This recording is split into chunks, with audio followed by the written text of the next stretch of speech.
Well, it was another challenging week for technology stocks, especially those high-flying tech names that have really, let's be honest, carried the entire market for the last 2 years. The S&P technology sector overall was down 1.7%. But you know what's interesting? For the week, it was actually slightly higher. And this really sort of points that technology is just more than those famous names, or maybe at this point, I should say, those infamous FANG names.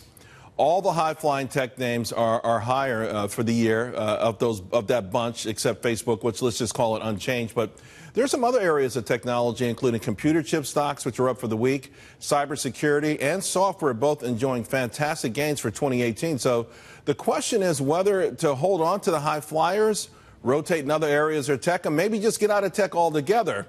Remember, today, give you an example. On the New York Stock Exchange, there were 70 new highs, 52-week highs, only 39 new lows. That means people were rotating into these big blue chip names. Conversely, NASDAQ only had 76 new highs and over 105 to be exact, new lows. So it underscores the nature of these high beta names. High beta is just another word for volatile names. They make these big moves, and of course, it's wonderful when they're rocketing up higher, but it's gut-wrenching when they come crashing down.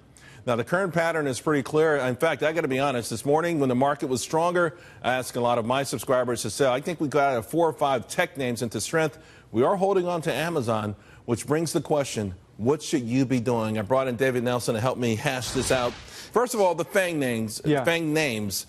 Is it over, or should we start to look at them more individually? I think you have to look individually. You know, you had 2 out of the 4 FANG names, blow up this quarter in terms of earnings. Batting 500 is okay for baseball, but it's not that great when you're an investor. So I think you're going to have to go outside of FANG. These are very crowded trades. Doesn't mean they're not good investments, but I see, in my role as chief strategist, I see a lot of advisors out there and retail investors. They've got half their money in FANG. That's over the top. Well, that's also the consequence of passive investing. I think people don't realize this whole passive investing, ETF investing, has exploded. It's amazing. But when you give these folks your money, they must put it into the hot stocks, and the hot stocks attract more money. It's a cycle that it's going to come to an explosive end at some point. In the last year, growth has so significantly outperformed value. As a matter of fact, it's almost like this. They've actually gone divergent patterns. 1,100 basis point difference, 11% difference in the last year, 3 times that in the last 5 years.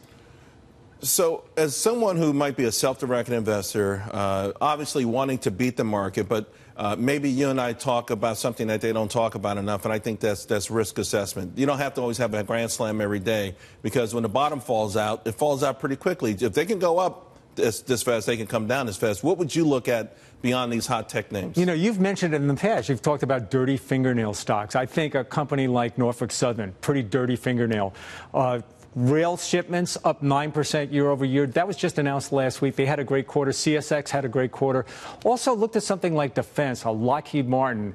Kind of a safe haven play for me, because I look around the planet. Nearly every corner of the planet is a geopolitical hotspot.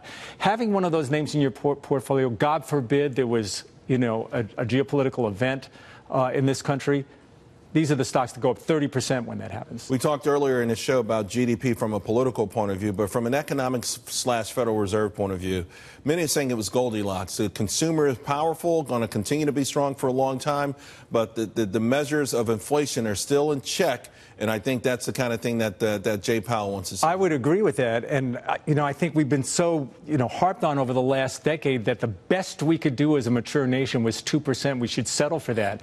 And along comes President Trump, who comes out and says, you know what, we can do better. And we are doing better. 4%, maybe that's not sustainable, but 3%, that's great.